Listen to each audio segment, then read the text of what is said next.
اعوذ باللہ من الشیطان الرجیم بسم اللہ الرحمن الرحیم۔ خلاصہ تفسیر قرآن پارہ نمبر 8۔ اس پارہ مبارک میں دو صورتیں ہیں، سورۃ الانعام کا آخری حصہ اور سورۃ الاعراف۔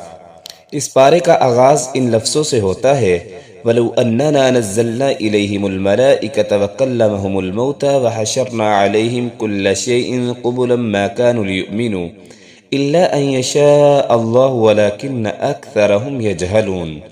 اگر ہم ان کے پاس فرشتوں کو بھیج دیتے اور ان سے مردے باتیں کرنے لگتے اور جتنے بھی مخلوقات ہیں ان کے سامنے لا کر جمع کر دیتے، ما كانوا ليؤمنوا، تب بھی یہ لوگ ہرگز ایمان نہ لاتے۔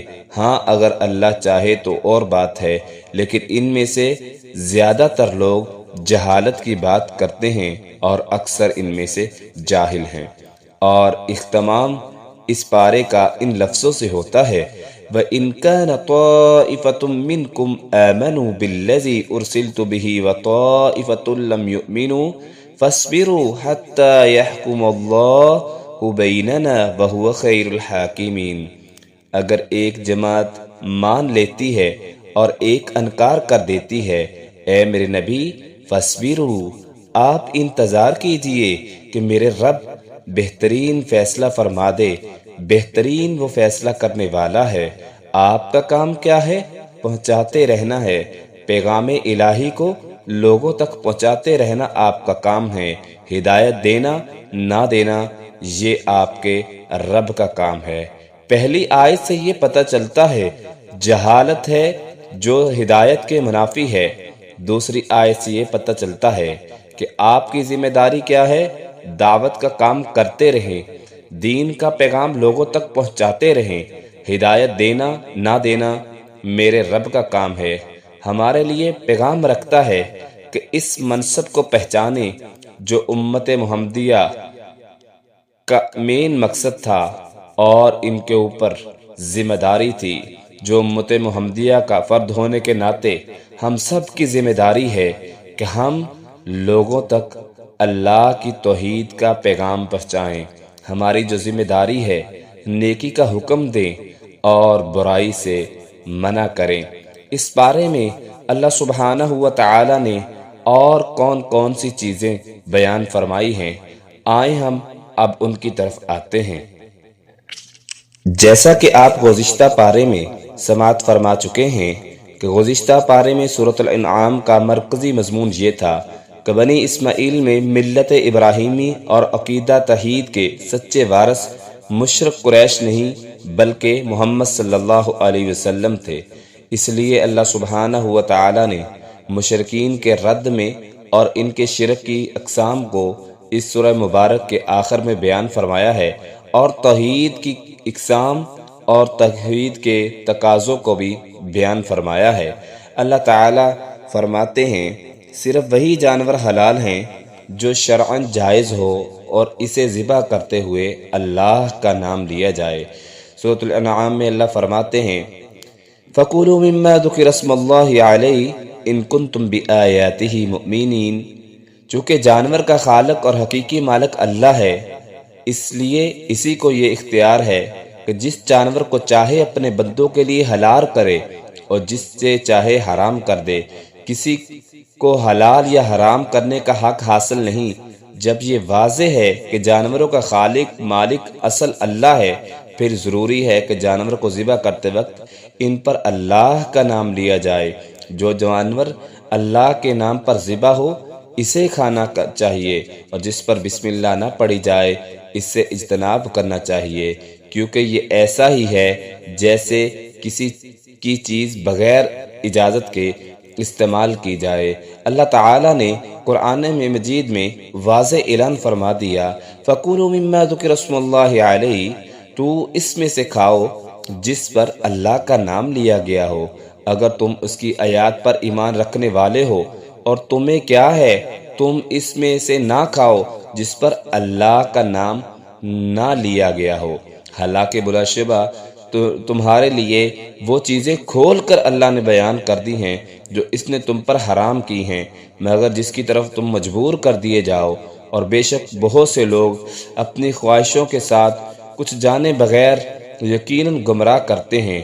بے شک تیرا رب ہی حد سے بڑھنے والوں کو زیادہ جانتا ہے۔ اور ظاہر گناہ کو چھوڑ دو اور پوشیدہ گناہ جو چھپ کے کرتے ہو ان کو بھی چھوڑ دو۔ بے شک وہ لوگ جو گناہ کرتے ہیں ان قریب انہیں ان کی سزا اور بدلہ دیا جائے گا جس کا وہ ارتکاب کرتے ہیں۔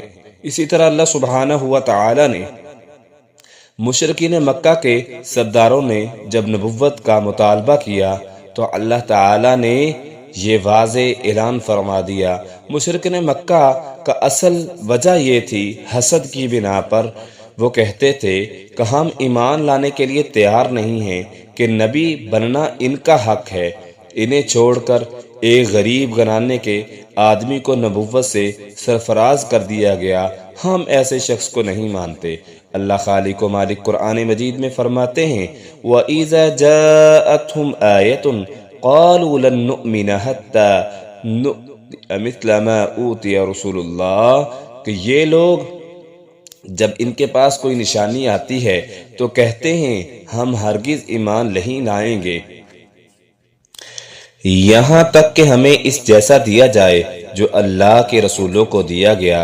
اللہ زیادہ جاننے والا ہے جہاں وہ اپنی رسالت رکھتا ہے۔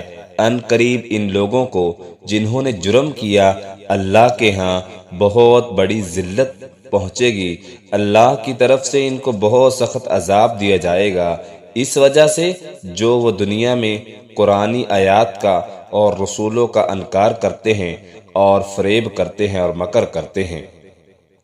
اسی طرح اللہ سبحانہ ہوا تعالی نے اس پارہ مبارک میں عبادت کا ایک طریقہ بیان فرمایا۔ مشرکین کا مال، مویشی اور اپنی اولاد کو بتوں کے نام پر وقف کرنا یہ کیسا ہے؟ اللہ سبحانہ ہوا تعالی نے اس کی ترتیب کر دی۔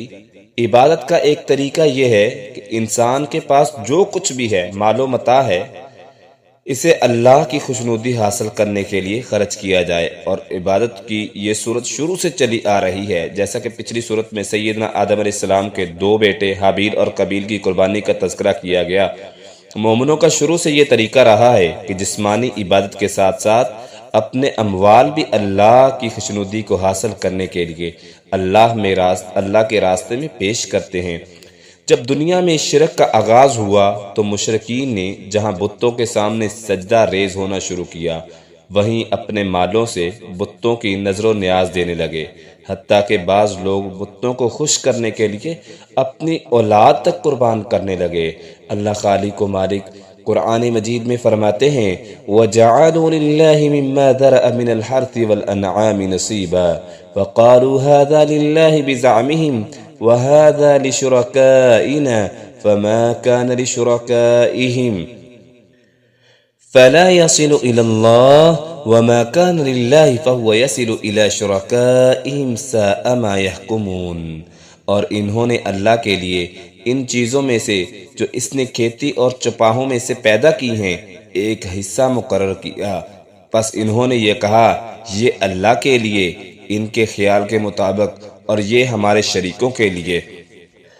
اللہ تعالی فرماتے ہیں جو اپنے یہ شرکاء کے لیے پہنچاتے ہیں وہ اللہ کو نہیں پہنچتا، ہاں جو اللہ کے نام پر کرتے ہیں اللہ تعالیٰ کو وہی چیز پہنچتی ہے، لیکن یہ جو شریکوں کو ٹھہراتے ہیں اور اپنے شرکاء کے نام پہ ذبح کرتے ہیں یہ اللہ تک نہیں پہنچتا۔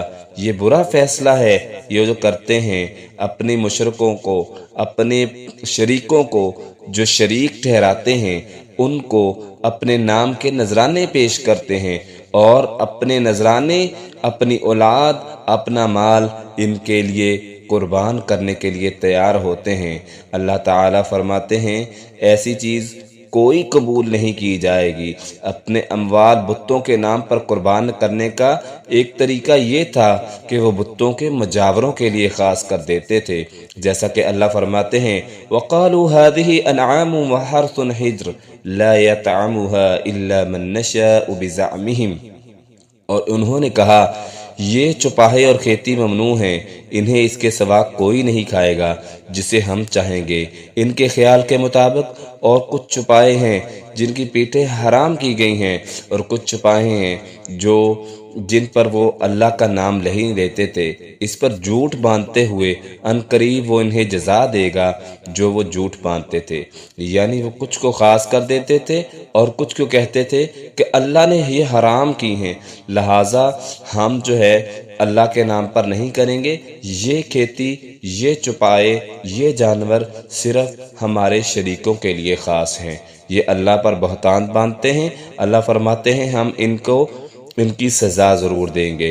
اسی طرح انہوں نے اپنی طرف سے کچھ جانور مردوں کے لیے خاص کر دیے تھے اور کچھ خواتین کے لیے خاص کر دیے تھے، کچھ مردوں کے لیے خاص کر دیے اور خواتین ان کو نہیں کھا سکتی تھی، اور کچھ جانور کا گوشت عورتوں کو کھانے کی اجازت تھی۔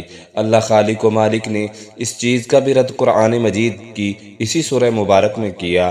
اللہ فرماتے ہیں وَقَالُوا مَا فِي بُطُونِ هَٰذِهِ الْأَنْعَامِ خَالِصَةٌ لِّذُكُورِنَا وَمُحَرَّمٌ عَلَىٰ أَزْوَاجِنَا، اور انہوں نے کہا جو ان چپاؤں کے پیٹوں میں ہے وہ خالص ہمارے مردوں کے لیے ہے، ہماری بیویوں پر حرام کیا ہوا ہے۔ اگر وہ مرد ہو تو سب اس میں شریک ہیں، اگر وہ مردہ ہو تو اس میں سب شریک ہیں۔ ان قریب وہ انہیں ان کے کہنے کی جزا دے گا، بے شک وہ کمال حکمت والا ہے، سب کچھ جاننے والا ہے۔ بے شک ان لوگوں نے خسارہ اٹھایا جنہوں نے اپنی اولاد کو بے وقوفی سے کچھ جانے بغیر قتل کیا، اور غیر اللہ کے نام پر انہوں نے ذبح کیے۔ اللہ تعالیٰ فرماتے ہیں یقیناً یہ لوگ گمراہ ہیں اور ہدایت پانے والے نہیں ہیں، اور قیامت کے دن یہ جو جھوٹ اللہ پر باندھتے ہیں اللہ تعالیٰ ان کو ان کی سزا ضرور دیں گے۔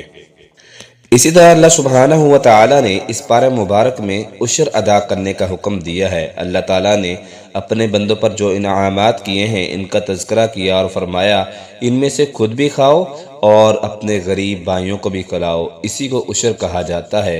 وَهُوَ الَّذِي أَنشَأَ جَنَّاتٍ مَّعْرُوشَاتٍ وَغَيْرَ مَعْرُوشَاتٍ وَالنَّخْلَ وَالزَّرْعَ مُخْتَلِفًا أُكُلُهُ وَالزَّيْتُونَ وَالرُّمَّانَ۔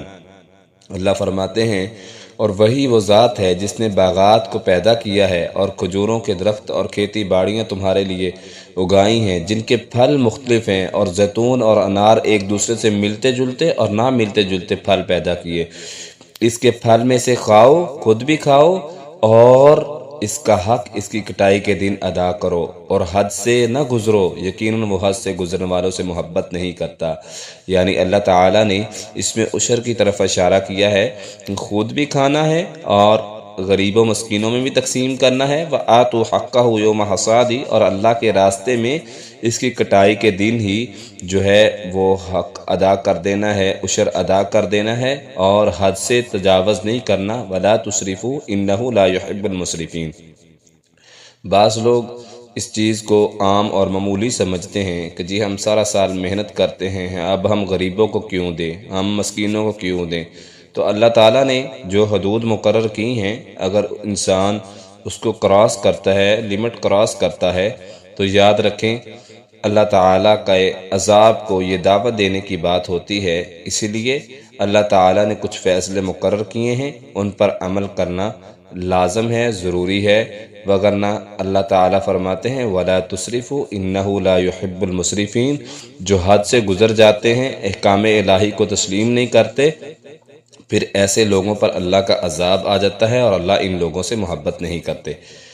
اسی طرح اللہ سبحانہ و تعالیٰ نے کچھ چیزیں بیان فرمائی ہیں جو لوگوں نے اپنے اوپر حلال سمجھی تھی، اور یہودی عیسائیوں نے اپنے اوپر کچھ چیزیں حرام کی ہوئی تھی۔ اللہ تعالیٰ ان کی وضاحت کرتے ہیں قرآن مجید میں۔ بنیادی طور پر 4 چیزیں حرام ہیں۔ نمبر 1 مردہ چیز، کوئی بھی چیز ہے مردہ وہ چیز حرام ہے، اور اسی طرح خون حرام ہے، خنزیر کا گوشت حرام ہے، اور جسے غیر اللہ کے نام پر پکارا جائے، غیر اللہ کے نام پر ذبح کیا جائے، وہ چیز بھی حرام ہے۔ اس کے علاوہ جو چیزیں یہودیوں یا عیسائیوں کے ہاں حرام ہیں وہ دراصل ان کے بعض جرائم کی سزا کے طور پر ان پر حرام کی گئی تھی۔ اللہ تعالیٰ فرماتے ہیں قُل لَا أَجِدُ فِي مَا أُوحِيَ إِلَيَّ مُحَرَّمًا عَلَىٰ طَاعِمٍ يَطْعَمُهُ، اے میرے نبی کہہ دیجئے میں اس وحی کی طرف اشارہ کرتا ہوں جو مجھ پر نازل ہوئی ہے، کسی کھانے والے پر کوئی چیز حرام نہیں پاتا سوائے ان چیزوں کے جو اللہ نے حرام کی ہیں، ان میں سے مردار ہے، خون ہے، خنزیر کا گوشت ہے، بے شک وہ تو گندگی ہے یا نافرمانی کا باعث ہے جس پر غیر اللہ کا نام پکارا گیا ہو، پھر وہ جو مجبور کر دیا جائے اس حال میں کہ نہ بغاوت کرنے والا ہو نہ حد سے گزرنے والا ہو، یعنی ایسا آدمی جس کے پاس کوئی چیز میسر ہی نہیں ہے اور فاقہ کشی کا شکار ہے، بھوک سے وہ مر رہا ہے، اس کی موت اس کو نظر آ رہی ہے، تو اس صورت میں حرام کھانا جائز ہے، لیکن صرف اپنی بھوک کو مٹانے کے لیے، یہ نہیں کہ انسان کا ایک لذیذ گوشت ہے تو لہٰذا میں اس کو کھاتا ہی رہوں، نہیں، اللہ فرماتے ہیں حد سے تجاوز نہیں کرنا، صرف اپنی بھوک کو مٹانے کے لیے، اس لمحے کو، اپنی زندگی کو بچانے کے لیے آپ مجبوراً کھا سکتے ہیں، اس حال میں کہ بغاوت کرنے والا نہ ہو اور نہ حد سے گزرنے والا ہو، بے شک تیرا رب بے حد بخشنے والا اور نہایت رحم کرنے والا ہے۔ اسی طرح لوگوں نے یہ جو یہود تھے، انہوں نے جو لوگ یہودی بن گئے تھے، اللہ تعالیٰ نے ان کی بھی وضاحت فرما دی ہے کہ ہم نے ہر ناخن والا جانور حرام کر دیا ان پر، اور گاؤں کو اور بکریوں میں سے ہم نے ان پر دونوں کی چربیاں حرام کر دیں، سوائے اس کے جو ان کی پشتیں یا آنتریاں اٹھائے ہوئے ہوں یا جو کسی ہڈی کے ساتھ ملی ہو، یہ ہم نے ان کی سرکشی کی جزا دے دی دنیا میں، بے شک ہم یقیناً سچے ہیں اور اپنے وعدے کی پاسداری کرتے ہیں۔ یہودیوں کی نافرمانیوں کی وجہ سے کچھ چیزیں اللہ تعالیٰ نے ان پر حرام کر دی تھی۔ اسی طرح اللہ سبحانہ و تعالیٰ نے حرام چیزوں کا تذکرہ فرمایا ہے اور کچھ کاموں کا بھی تذکرہ فرمایا ہے جو اللہ تعالیٰ نے خصوصی طور پر منع کیے ہیں۔ یہ امت محمدیہ کے لیے بھی اعلان ہے، اور قرآن میں اللہ تعالیٰ فرماتے ہیں قُلْ تَعَالُوا أَتْلُ مَا حَرَّمَ رَبُّكُمْ عَلَيْكُمْ أَلَّا تُشْرِكُوا بِهِ شَيْئًا وَبِالْوَالِدَيْنِ إِحْسَانًا وَلَا تَقْتُلُوا أَوْلَادَكُمْ مِنْ إِمْلَاقٍ نَحْنُ نَرْزُقُكُمْ وَإِيَّاهُمْ وَلَا تَقْرَبُوا الْفَوَاحِشَ مَا ظَهَرَ مِنْهَا وَمَا بَطَنَ۔ اللہ فرماتے ہیں اے میرے نبی کہہ دو میں قرآن پاک پڑھتا ہوں، تمہارے رب کی طرف سے مجھ پر وحی آتی ہے، جو تمہارے رب نے تم پر حرام کیا ہے، اس نے تاکیدی حکم دیا ہے کہ اس کے ساتھ کسی کو شریک نہیں ٹھہرانا، اور ماں باپ کے ساتھ خوب احسان کرو، اور اپنی اولادوں کو مفلسی کی وجہ سے، بھوک کی وجہ سے قتل نہ کرو، ہم ہی تمہیں رزق دیتے ہیں اور ہم تمہارے بھی رازق ہیں اور تمہاری اولادوں کے بھی رازق ہیں۔ وَلَا تَقْرَبُوا الْفَوَاحِشَ مَا ظَهَرَ مِنْهَا وَمَا بَطَنَ۔ اللہ فرماتے ہیں کہ بے حیائی کے قریب نہ جاؤ، چاہے وہ ظاہری ہے بے حیائی ہے یا چھپی ہوئی ہے۔ وَلَا تَقْتُلُوا النَّفْسَ الَّتِي حَرَّمَ اللَّهُ إِلَّا بِالْحَقِّ، اور نہ ہی کسی جان کو قتل کرو بغیر حق کے۔ ذَلِكُمْ وَصَّاكُمْ بِهِ لَعَلَّكُمْ تَعْقِلُونَ، یہ اللہ تعالیٰ نے تمہارے لیے یہ چیزیں حرام قرار دی ہیں اور اللہ نے یہ تاکیدی حکم دیا ہے تاکہ تم سمجھو۔ اسی طرح یتیموں کا مال نہیں کھانا، وَلَا تَقْرَبُوا مَالَ الْيَتِيمِ إِلَّا بِالَّتِي هِيَ أَحْسَنُ، ان کا مال، یتیموں کا مال نہیں کھانا مگر اگر آپ اچھا طریقے سے، مثال کے طور پر ایک انسان کسی یتیم کا مال ہے اور وہ بچہ ہے بھی، اس کو پتہ نہیں ہے، لا علمی میں وہ کسی غلط آدمی کے پاس چلا جاتا ہے اور غلط آدمی اس کا مال جو ہے وہ قبضے میں کر لیتا ہے یا اس کو نقصان دے سکتا ہے، تو آپ اس کا مال لیں اور اس سے تجارت کریں، اس کو نفع پہنچائیں اور برابر کا نفع دیں۔ جب وہ بڑا ہو تو اس کو اس کی ساری صورتحال بتائیں، اس کی زمین، اس کی جائیداد جو بھی ہے۔ اللہ تعالیٰ فرماتے ہیں اگر تم خیر خواہی کا پہلو اختیار کرنا چاہتے ہو تو یتیم کا مال اس طرح جو تجارت میں لگا کے اس کو فائدہ دو، نہ کہ اس طرح کہ اس کو نقصان پہنچے۔ وَلَا تَقْرَبُوا مَالَ الْيَتِيمِ إِلَّا بِالَّتِي هِيَ أَحْسَنُ، ہاں احسن طریقے سے جو اس کا مال ہے اس کو نفع دے، اس کو آپ استعمال کر سکتے ہیں۔ حَتَّى يَبْلُغَ أَشُدَّهُ، جب وہ بڑا ہو جائے، بلوغت کو پہنچ جائے، تو آپ اس کو پوری اس کی ہر چیز واپس کریں اور نفع اور نقصان اس کو ساری چیزوں سے آگاہ کریں۔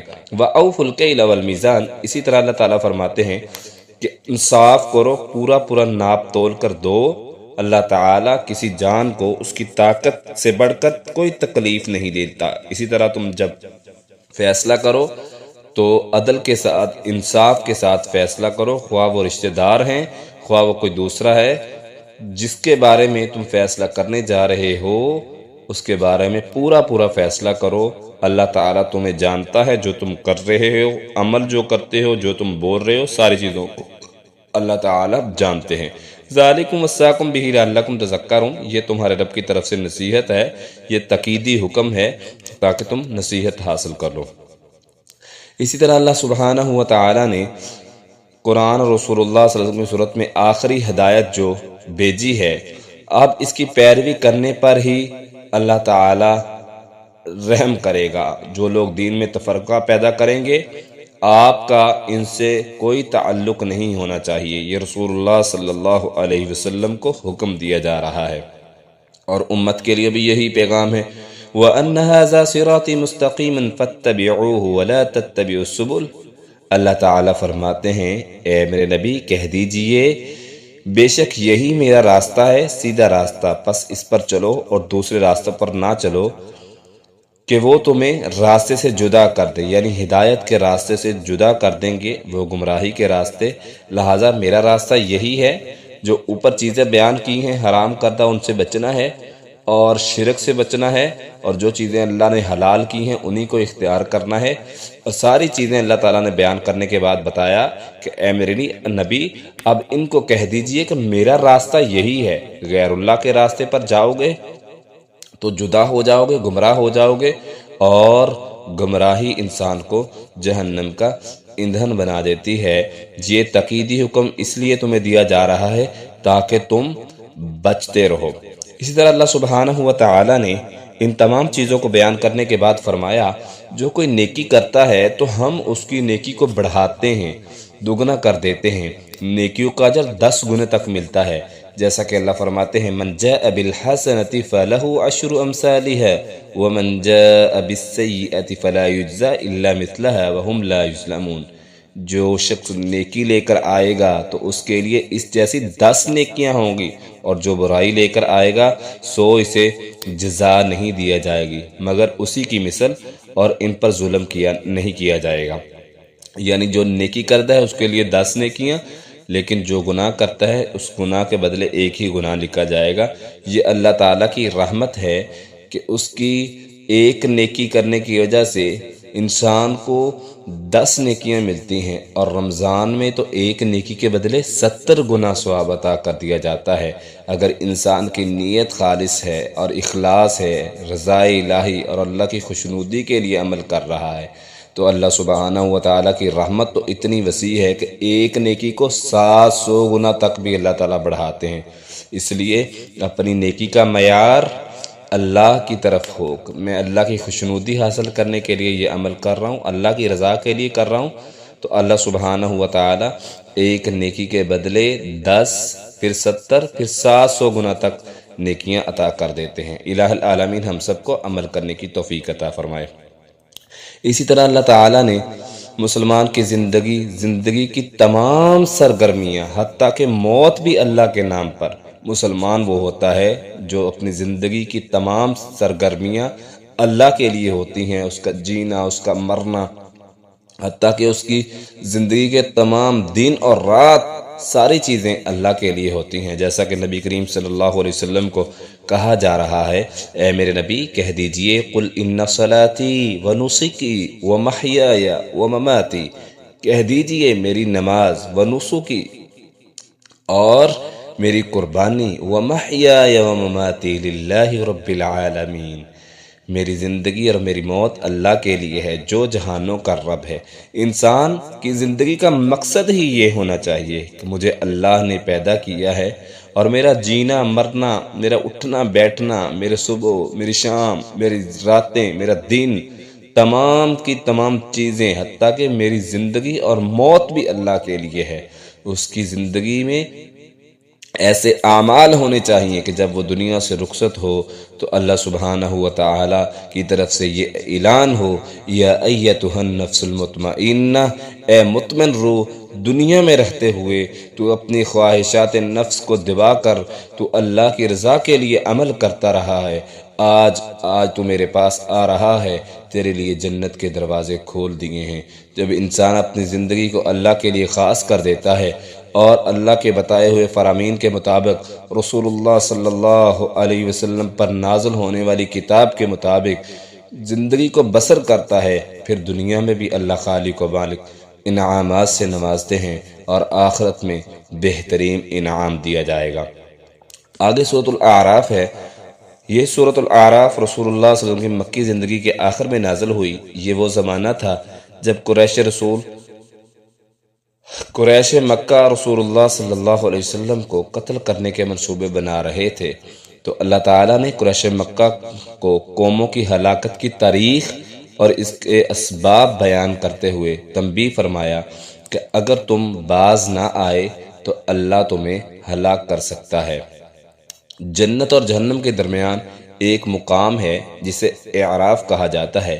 اس صورت میں مقام اعراف کا تذکرہ ہے، اسی لیے اس صورت کا نام سورۃ الاعراف رکھا ہے۔ اللہ سبحانہ و تعالی نے اس صورت میں سب سے پہلے مسلمانوں کو کتاب و سنت کی اتباع کا حکم دیا اور ان کے علاوہ کسی کی اتباع فرما برداری کرنا جائز نہیں۔ اللہ فرماتے ہیں اتبعوا ما انزل الیکم من ربکم ولا تتبعوا من دونہ اولیاء قلیلا ما تذکرون۔ اس کے پیچھے چلو جو تمہاری طرف تمہارے رب کی جانب سے نازل کیا گیا ہے، اور اس کے سوا اور کسی چیز کے پیچھے مت چلو، بہت کم تم نصیحت قبول کرتے ہو۔ یعنی یہ تمام لوگوں کے لیے پیغام ہے جو اللہ کی طرف سے نازل کردہ کتاب قرآن مجید، نبی کریم صلی اللہ علیہ وسلم پر کتاب نازل ہوئی ہے، اسی کی پیروی کرو، اس کے علاوہ کسی اور کی پیروی نہ کرو۔ اسی طرح اللہ سبحانہ و تعالیٰ نے تخلیق آدم کا تذکرہ کیا۔ اللہ تعالیٰ نے قوموں کو ہلاکت کے اسباب بیان کرنے سے پہلے گمراہی کی ابتدا کا تذکرہ کرتے ہوئے فرمایا، آدم کی تخلیق، فرشتوں کا آدم کو سجدے کرنے کا تذکرہ اور ان کے مقابلے میں ابلیس کے انکار کی وجہ بیان کر دی کہ وہ محض تکبر کی وجہ سے جنت سے نکال دیا گیا۔ جب اسے کہا گیا کہ سجدہ کرو تو اس نے کہا قال انا خیر منہ خلقتنی من نار وخلقتہ من طین، میں اس سے بہتر ہوں، میں آگ سے پیدا کیا گیا ہوں اور یہ مٹی سے پیدا کیا ہے۔ قال فاہبط منها فما يكون لك ان تتكبر فيها فاخرج انك من الصاغرین۔ پھر اللہ تعالی نے اس کو جنت سے نکالا اور اس کو کہا کہ تو ہمیشہ کے لیے ذلیل و رسوا ہوگا۔ آدم اور سیدہ حوا کو جنت میں بطور مہمان رکھا، ابلیس سے برداشت نہ ہوا اور اس نے جنت سے نکالنے کے لیے اپنی کمر کس لی۔ آدم علیہ السلام کو بہلایا پھسلایا، ہمدرد بن کر انہیں دھوکہ دیا۔ بالآخر آدم علیہ السلام وہ پھل کھا بیٹھے جس سے اللہ تعالیٰ نے منع کیا تھا۔ جب آدم علیہ السلام اور اماں حوا سے غلطی ہوئی تو ان سے جنت کا لباس اتر گیا، تو انہوں نے فوراً اللہ سے توبہ کی۔ قالا ربنا ظلمنا انفسنا وَإِن لَّمْ تَغْفِرْ لَنَا وَتَرْحَمْنَا لَنَكُونَنَّ مِنَ الْخَاسِرِينَ، اے ہمارے رب، اگر تو ہمیں نہیں معاف کرے گا تو ہم خسارہ پانے والوں میں سے ہو جائیں گے، اگر تو ہم پر رحم نہیں کرے گا۔ یہ شیطان کی بہکاوے کی وجہ سے اللہ تعالیٰ نے بیان فرمایا ہے کہ کس طرح یہ دشمن بن کر آدم علیہ السلام اور اماں حوا کے سامنے آیا اور یہ اس کی اولاد کا بھی دشمن ہے۔ آج انسان کو غلط راستے پر، غلط راستوں کی طرف لے کے جانا، اس کا مین ترجیح ہوتی ہے کہ سب سے پہلے اماں حوا اور آدم کے بیٹے کو میں گمراہی کی طرف لے کے جاؤں۔ اللہ تعالیٰ فرماتے ہیں یہ تمہارا دشمن ہے اور ہمیشہ کے لیے دشمن ہے۔ شیطان کبھی انسان کا، آدم علیہ السلام کے اولاد کا خیر خواہ نہیں ہوتا۔ اللہ تعالیٰ نے اسی طرح قرآن مجید میں کچھ چیزیں بیان فرمائی ہیں، انسان کا امتیاز لباس کو قرار دیا۔ یا بنی آدم قد انزلنا علیکم لباسا یواری سوآتکم وریشا ولباس التقوی ذالک خیر۔ اے آدم کی اولاد، بے شک ہم نے تم پر لباس اتارا ہے جو تمہاری شرمگاہوں کو چھپاتا ہے، اور زینت اور تقوی کا لباس وہ سب سے بہتر ہے، یہ اللہ کی نشانیوں میں سے ہے تاکہ وہ نصیحت حاصل کریں۔ اللہ تعالیٰ نے انسان کو تمام مخلوقات سے افضل پیدا کیا اور بہت سارے امتیازات سے نوازا ہے، ان میں ایک لباس ہے جو انسان کا امتیاز ہے، جو انسان کا وقار ہے، جو انسان کے لیے خوبصورتی اور عزت کا باعث ہے۔ مزید انہیں آگاہ کیا گیا، شیطان تم سے تمہارا یہ اعزاز اور امتیاز چھیننا چاہتا ہے، تم نے اس کی پیروی نہیں کرنی۔ یا بنی آدم لا یفتننکم الشیطان کما اخرج ابویکم من الجنہ، یہ تم سے تمہارا لباس چھیننا چاہتا ہے۔ اے آدم کی اولاد، کہیں شیطان تمہیں فتنے میں نہ ڈال دے جس طرح اس نے تمہارے باپ اور ماں کو فتنے میں ڈالا اور انہیں جنت سے نکال دیا۔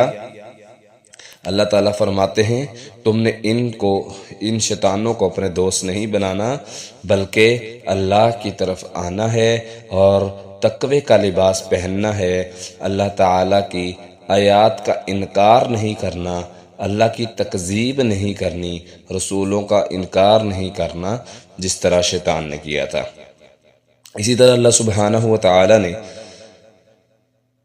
کچھ چیزیں بیان فرمائی ہیں کہ مسجد میں جب آنا ہے تو صاف ستھرا ہو کر اچھا لباس پہن کر آنا ہے۔ یا بنی آدم خذوا زینتکم عند کل مسجد، مشرکین اور عیسائی روحانیت کے لیے گندے لباس اور گھٹیا کھانے کو اپنے آپ پر لازم قرار دیتے تھے اور ضروری سمجھتے تھے۔ آج بھی آپ دیکھتے ہوں گے اکثر ملنگ اور پیر اور صوفی لوگ گندے لباس پہنتے ہیں، یہ دراصل عیسائیوں کے شاگرد ہیں۔ تو اللہ تعالیٰ نے فرمایا کہ جب بھی مسجد کی طرف آؤ، اے آدم کی اولاد، ہر نماز کے وقت اپنی زینت اختیار کرو اور کھاؤ پیو، جو اللہ تعالیٰ نے چیزیں حلال کی ہیں ان میں سے کھاؤ اور حد سے تجاوز نہ کرو، بے شک وہ حد سے گزرنے والوں سے محبت نہیں کرتا۔ اس لیے جب بھی مسجد میں آنا ہے تو اچھا لباس پہن کے آنا ہے، یعنی اللہ تعالیٰ کا یہ حکم ہے مسجد میں اچھا اور صاف ستھرا لباس پہن کر جائیں۔ اللہ تعالیٰ خوبصورتی اختیار کرنے اور اچھے کھانا کھانے کا حکم دیتا ہے، اسے حرام قرار نہیں دیتا، جیسے کہ ملنگ اور صوفی لوگ سمجھتے ہیں، کچھ چیزوں کو اپنے اوپر حرام کر لیتے ہیں، جس طرح عیسائی اور یہودیوں خود اپنے اوپر چیزیں حرام کر دی تھی اور گندے بن کے رہتے ہیں، غلیظ ترین عمل کرتے ہیں اور اپنی صفائی ستھرائی کا خیال نہیں رکھتے۔ اللہ تعالیٰ ایسے لوگوں کو ناپسند کرتے ہیں۔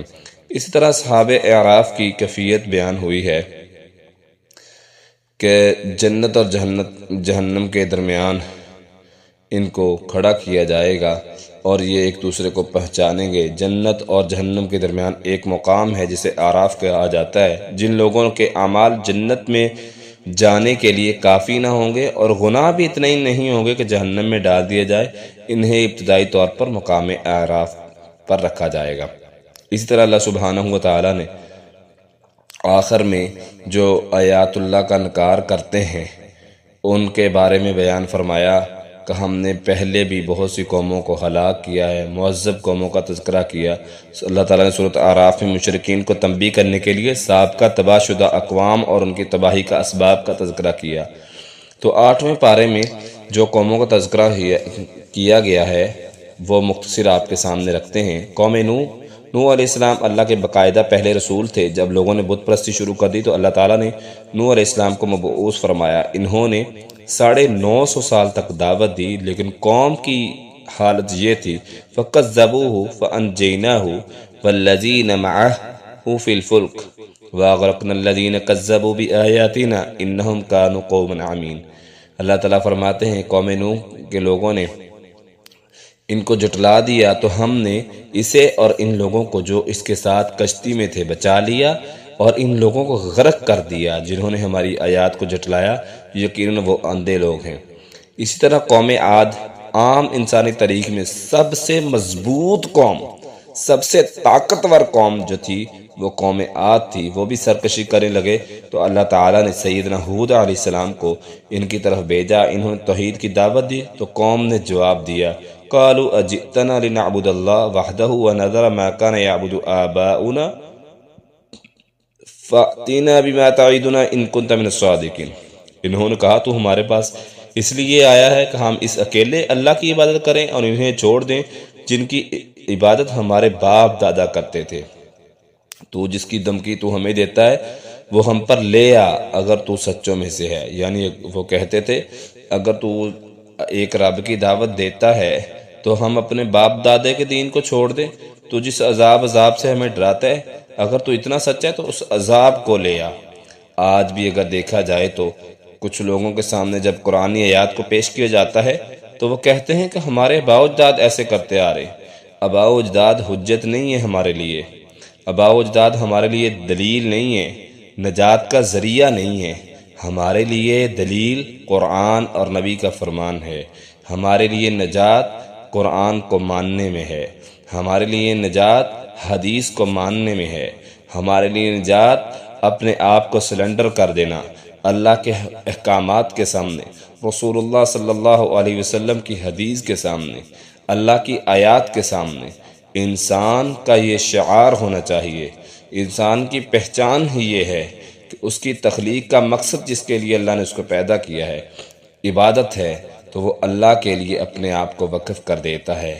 لیکن اللہ فرماتے ہیں قوم عاد کے لوگوں نے بھی جھٹلایا، جب میری آیات کو جھٹلایا تو ہم نے صفحہ ہستی سے ہی ان کا نام مٹا دیا۔ ہمارے عذاب کو انہوں نے دعوت دی، پھر ان کی طرف ہمارا عذاب آیا، غضب آیا۔ اللہ فرماتے ہیں پھر ہم نے ان لوگوں کی جڑ کاٹ دی جنہوں نے ہماری آیات کو جھٹلایا اور وہ ایمان لانے والے نہ تھے۔ اسی طرح قوم سمود کا تذکرہ، قوم عاد کی تباہی کے بعد اللہ تعالیٰ نے قوم سمود کو بلند مقام عطا کیا، مگر انہوں نے بھی اپنی طاقت کا غلط استعمال کیا اور شرک شروع کر دیا۔ تب اللہ تعالیٰ نے ان کی اصلاح کے لیے سیدنا صالح علیہ السلام کو بھیجا۔ انہوں نے معجزے کے طور پر اونٹنی کا مطالبہ کیا، پھر پہاڑ سے اللہ تعالیٰ نے اونٹنی نکالی۔ پھر جب انہوں نے اس چیز کا، اس معجزے کا بھی انکار کر دیا تو اللہ تعالیٰ نے ان پر عذاب نازل کر دیا۔ یاد رکھیں جس قوم کی طرف رسولوں کو بھیجا گیا اور پھر معجزے بھیجے گئے، معجزوں کا جب انہوں نے مطالبہ کیا تو اللہ کی طرف سے معجزے آئے، پھر بھی وہ نہیں مانے، پھر بھی انہوں نے انکار کر دیا، تو ایسی قوموں پر اللہ کا عذاب آتا ہے۔